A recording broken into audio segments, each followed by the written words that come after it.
We're rolling. Okay, so remember the goal is how can we get from 3 to the x to 9 to the x plus 1? All right, step 1 could be, let's determine what 3 to the x looks like. Is it growth or decay? It's growth, right? So if you wanted to sketch just a real quick graph of it, it would look something like that, passing through, of course, the point 0, 1. That could be the representative graph for any exponential growth function, right? Okay, so now 9 to the x would be the parent function for the other one, and 9 to the x would be what compared to 3 to the x? Steeper or less steep? Steeper. But 9 to the x would still pass through the point 0, 1. It would just be steeper, so it would look something like that. All right, so now what would the plus 1 do? It moves it what 1 unit? Up 1? No. No, that's good. If it were plus 1 like that, that would be up 1. But this is in the exponent, so it's affecting the graph horizontally, where the x's are. So Navy, without joking, it would actually be what 1? I was trying to give you the benefit of the doubt. It would be left 1, right? It would be left 1. Now notice what happens to the y-intercept when you pick it up and move it left 1. It changes, right? It increases. So it looks like we might be able to get from the blue graph to the green graph by what type of stretch? Horizontal or vertical?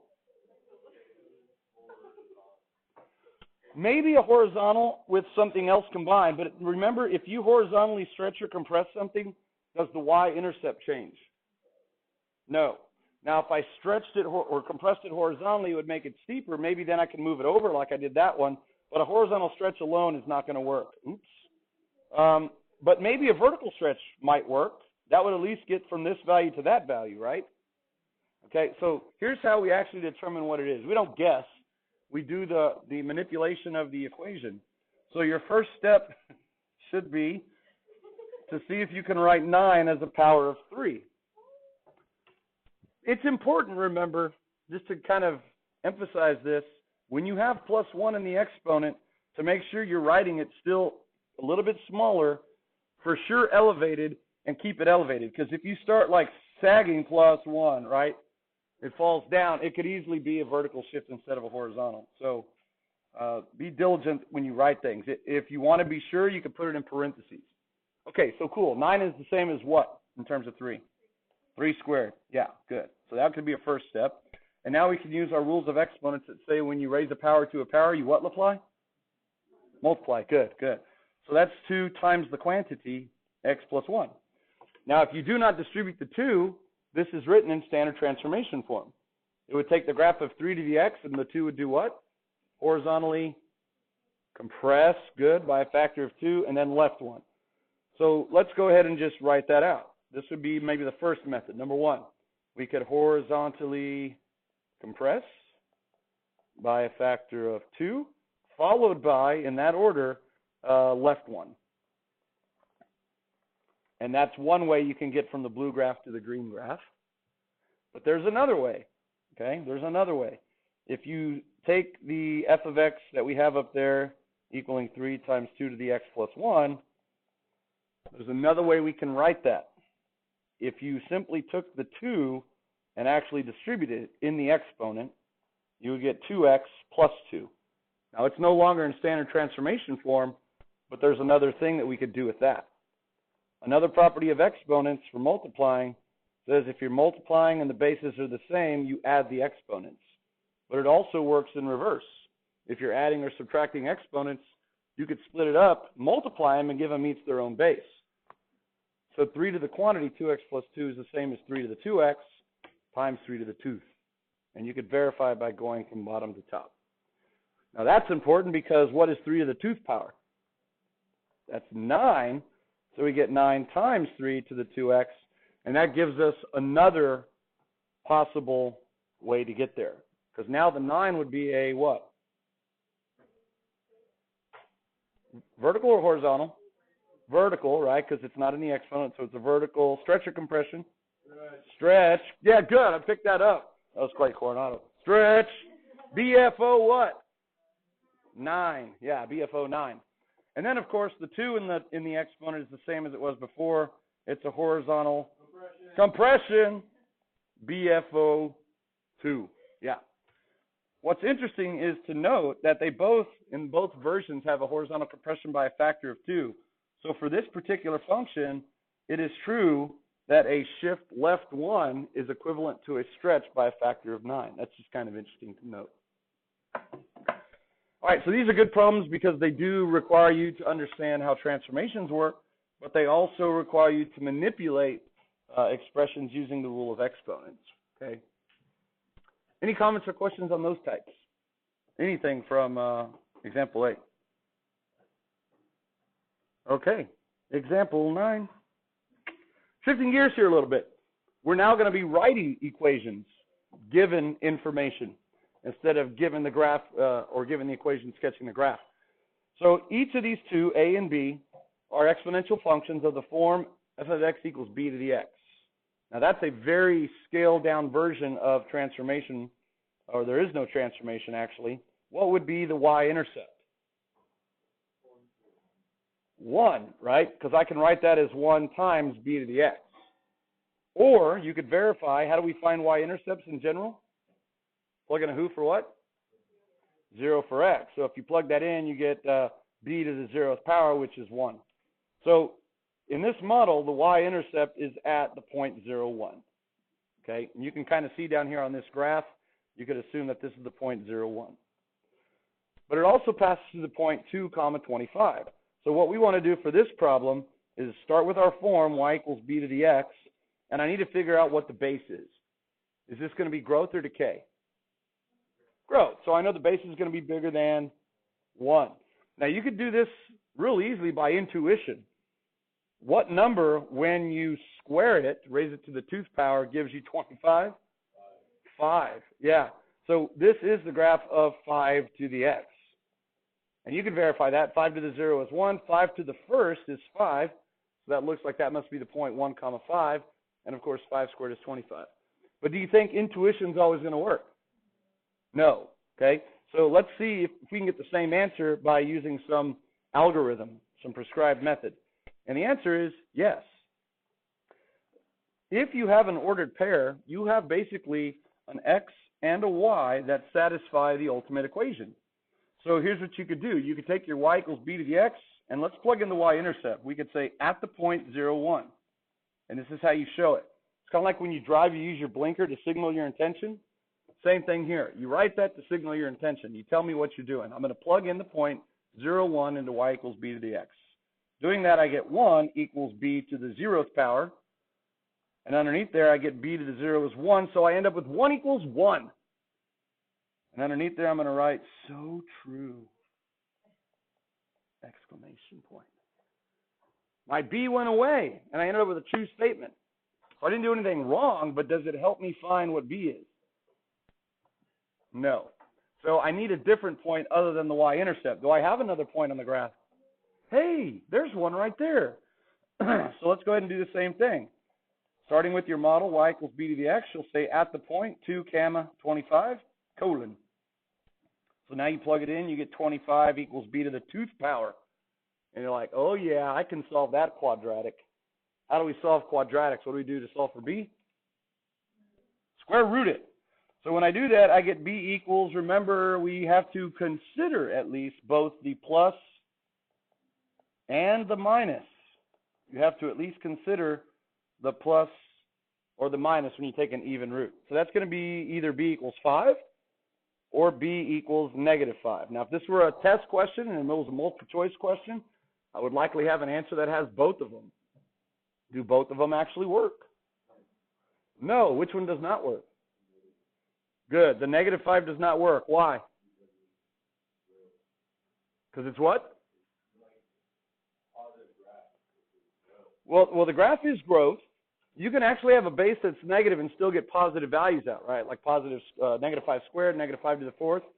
But if you plug in negative values or odd values, -5 to the 1st is going to give you a -5 instead of a +5. So for integer values, if you did have -5 as a base, you're going to have y equals -5 to the x. you're going to have values that oscillate between positive, negative, positive, negative. But if you plug in like fractional values like a half, what's negative 5 to the half? That's the same as the square root of negative 5.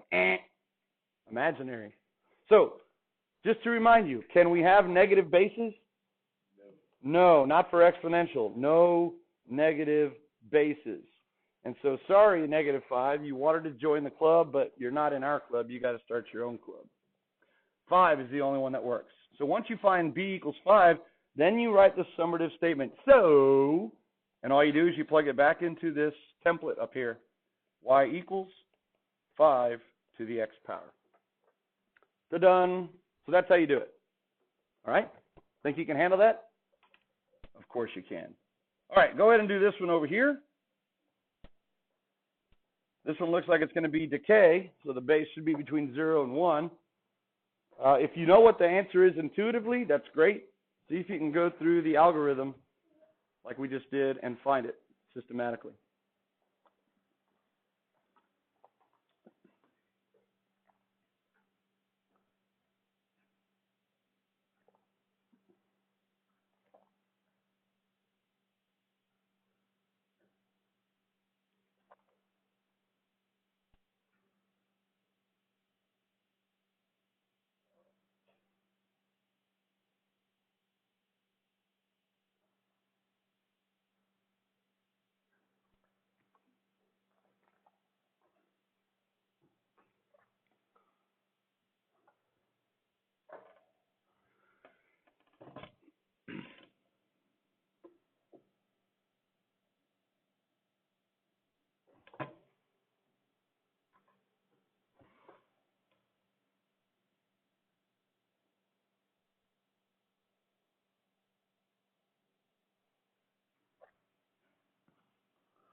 All right, anybody get y equals 2/5 to the x?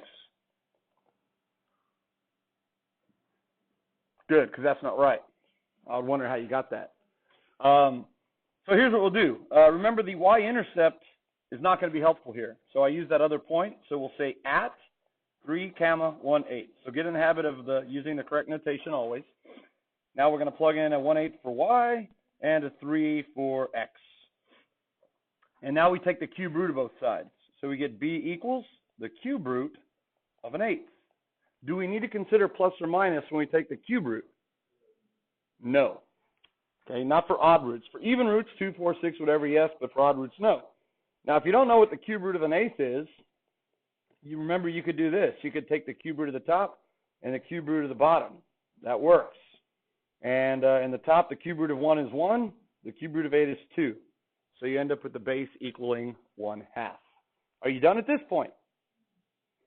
Nope, because you were asked to write the equation. So now you could just say, so, and you plug it back in to your template. Y equals 1/2 to the x. Now, whenever you have a fractional base, I want you to put it in parentheses before you put the x. If you remember last week when we were typing it into the calculator got rid of the parentheses because it said it didn't need them. It wrote it like this. That looks a little weird. I'm not comfortable with you doing that because if you do that and you do it like that, that x is kind of getting close to the 1. That looks like this. And is that the same? No, it's not. That's different answers. So for you on your paper, just go ahead and put them in parentheses. So there it is. 1/2 to the x is the answer. It's just powers of a half. So this must be a fourth. That must be a half. 1/2 to the first. This is a fourth. That's an 8th. So on. The next one would be 1 what? 16th. So on 1/32. Blah, blah. And we weren't out of room to draw it. Okay, so that was pretty easy.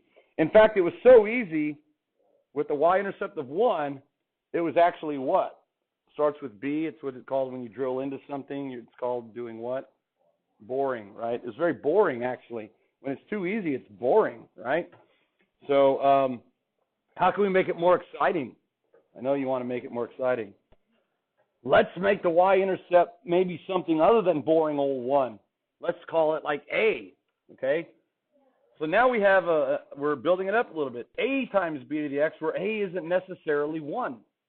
But notice if we do introduce a y-intercept that's not 1, we now have 2 variables. And whenever you have 2 variables, you need how many pieces of information? 2. Yeah, you need 2. Y'all learned that in Algebra 1 when you solve system equations. You're solving one equation with one unknown, you need 1 piece of information. If you solve two unknowns, you need 2 equations. When you solve, bless you, for 3 unknowns, you need 3 equations to get unique solutions. Well, hopefully we'll have 2 pieces of information. So on example A, you're given 2 ordered pairs, the 0.04 and 5/22. Are either one of those ordered pairs excessively significant in any way in respects to the problem or the equation or the function? This one is? Why? That's the y-intercept. Good. That is the y-intercept. So remember, our model, our template is y equals a times b to the x. If you have the y-intercept, you have what letter in our equation? Not b. B is the base. A is the y-intercept, right?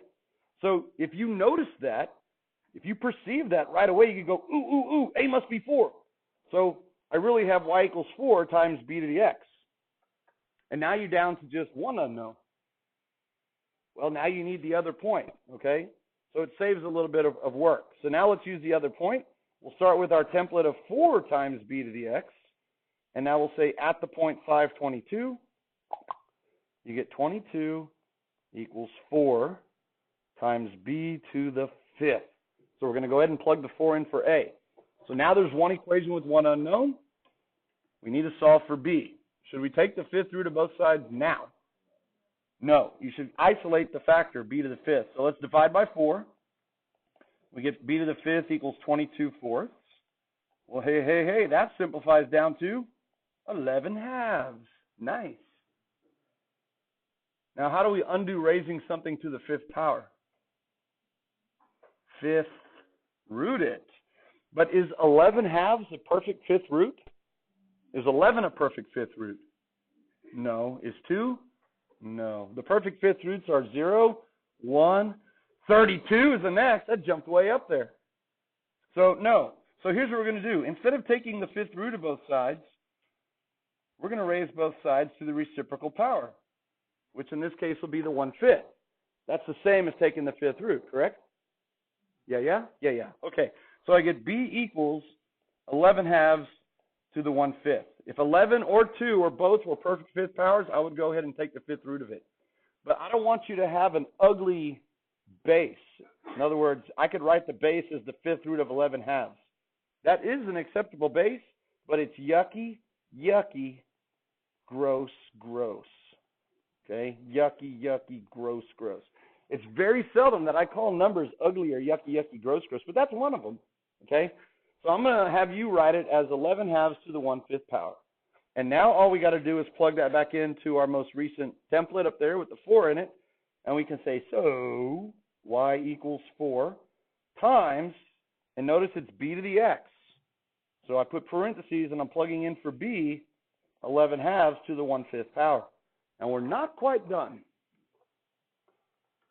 If I simplify that, what would I do with the 1/5 and the x up there when you're exponentiating? It becomes what? When you raise the power to a power, you multiply. So that becomes really just 11/2 to the 1/5 times x, or the x divided by 5th power. So that looks a lot better. Here would be the ugly, correct version that I wouldn't want you to have. The 5th root of 11/2 all to the x power. Okay, that's yucky, gross. This is the version I want you to have. So in that case, the parent function would be 11/2 to the x, which would be growth or decay, 11/2. Growth, good. Just because it's a fraction doesn't mean it's decay. It has to be a fraction between 0 and 1. The 4 in the front would take it and vertically what it? Stretch it by a factor of 4, and we'll all get this next one together. The 1/5 in front of the x will be a horizontal stretch by a factor of 5. Yeah. Well done. So we'll absorb that ugly 5th root into the x as a compression or a horizontal stretch. It just looks a lot better. Okay, there it is. It's not real pretty, but it is what it is what it is. That's the exponential function that passes through those 2 points. All right, you think you got it? That process? Time to do it on your own. Letter B, go. I'll give you a couple minutes.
All right, so maybe you have it, maybe you don't. If you were to just plot the points, 0, 2, 3, 1/2, it would look something like that. So you can immediately tell that the equation is going to be growth or decay. Which one? It's going to have to be a decay function. Yeah, so if this were a multiple choice question, if any of the answers were growth functions, you could eliminate them from contention, and you can narrow down your search if you had to make a conjecture, a guess. But we want to be better than that, so let's go ahead and see how it's done. Now, again, notice I give you the point 0, 2, which if you perceive that as the y-intercept, you could just let A equal what? 2. But do we have off days? Do we have days where maybe we're not as perceptive as others? Let's say you come to class and you've already like bumped into a few doors and missed a couple of steps, you know, you're not perceiving that well that day. You might not recognize that 0, 2 is the y-intercept. So is there a way to get A from the point? The answer is heck yeah. Let's just go ahead and say at the point, 0, 2. So this would be unneeded, but I'm going to show you it works. You can just plug it in. So 2 would equal A times B to the 0th power. What's B to the 0th power?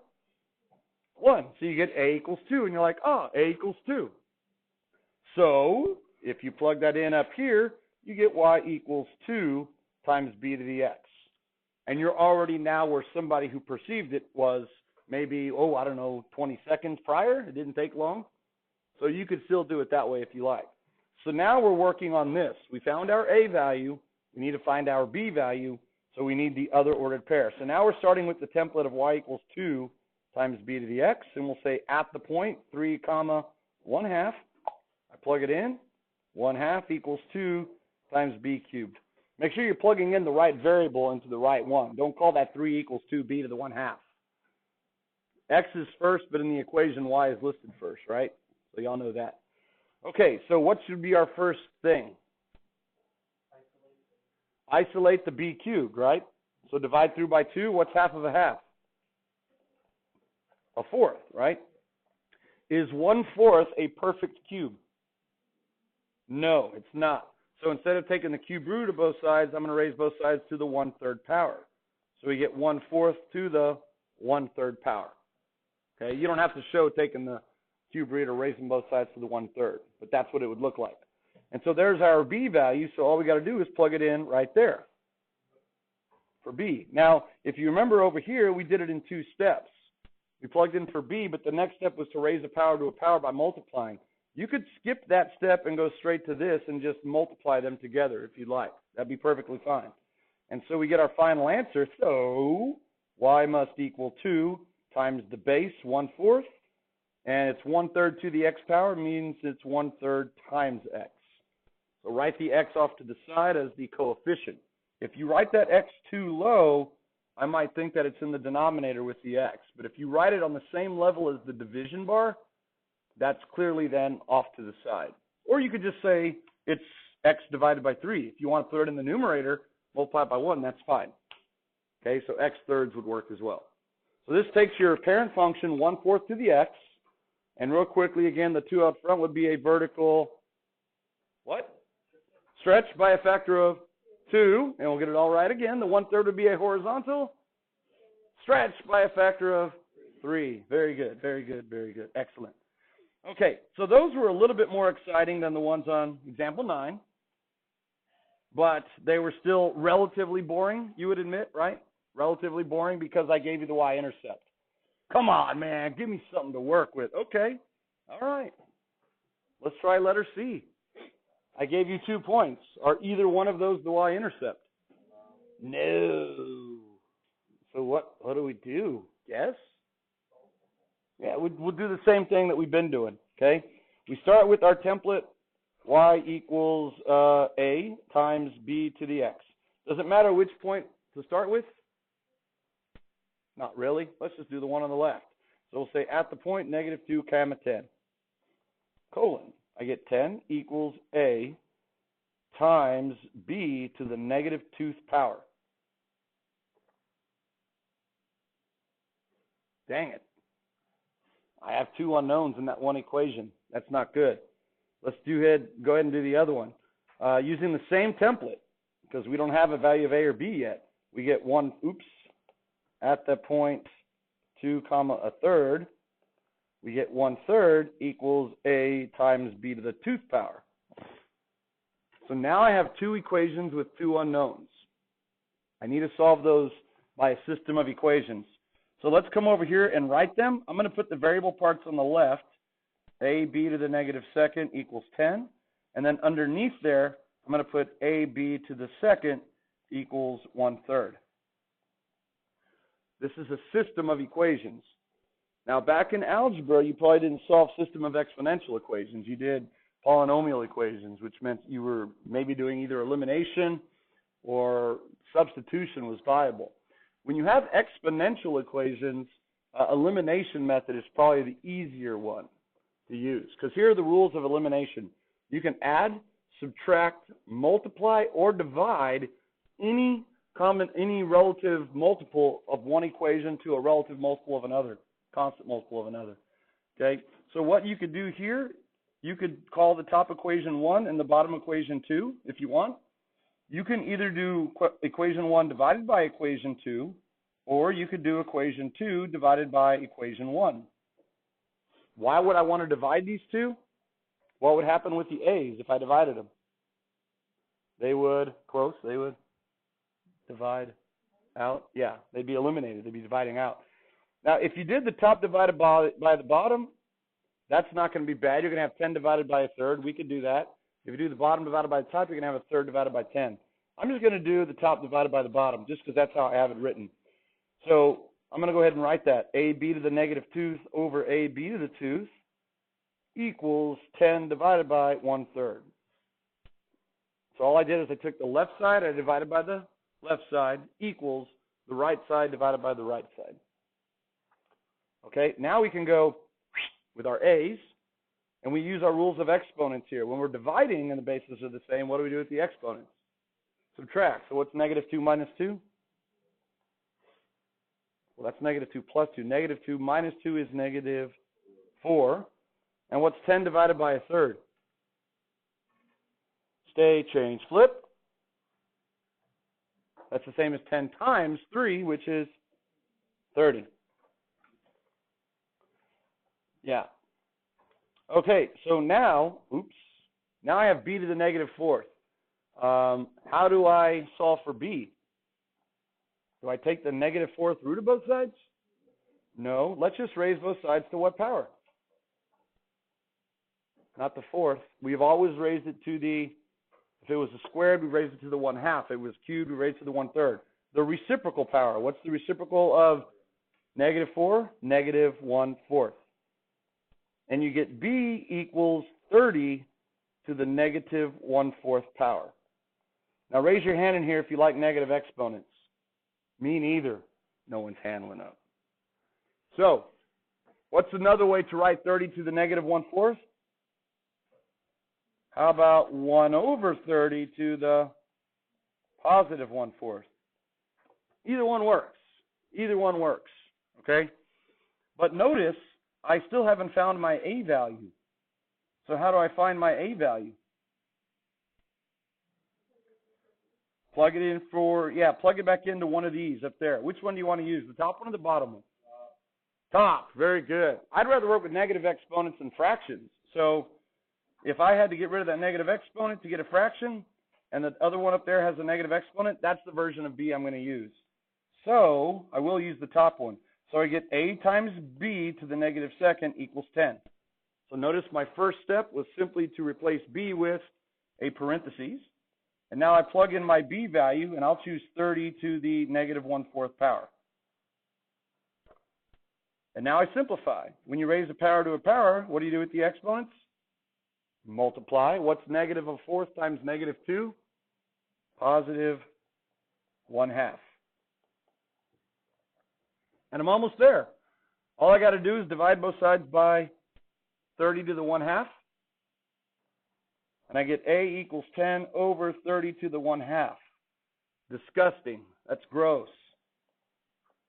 Let's bring the 30 to the top now and call it 30 to the what? Negative 1/2. There we go. Now you're going to want to plug it back into the same one you did up above. So if we plugged it back into here, that's the one we used, we get so y equals, there's our a value, 10 times 30 to the negative 1/2, times b, which is 30 to the negative 1/4, and then we multiply that by x, and we get that right there. Look how gross that is. Okay? Now here's the one last thing that you're going to be able to do. This is pretty cool. Notice that I have bases that are the same. You see that? They're either going to be both base 30 or both base 1 over 30. What can we do when the bases are the same? We do what with their exponents? We add them. So if I add that, I get negative 1/4 x plus negative 1/2 or minus 1/2, and I end up with this awesome equation, which if I wanted to, I could then factor out a negative 1/4 in the exponent. Sweet. Finally, one that's not boring. Let's go ahead and factor out the negative 1/4. That would be putting it into standard transformation form. That would be x plus, what's 1/2 divided by 1/4? That's the same as 1/2 times 4, which is 2. There it is. So any one of those could be answer choices. Yes, finally a question that is not boring. All right? So those are going to take a little bit of practice, but those are the ones that the academic level of Precal are not doing. Those are only the ones that honors Precal, which is what this is now called. That's y'all. That's what separates y'all. All right? You can do that type of problem. Notice how fractions come into play quite a bit, which is why we spend a lot of the early part of the year working with them. You're not afraid of any fraction. All right, bell's going to ring in about 10 seconds. I hope I see you tomorrow in red, white.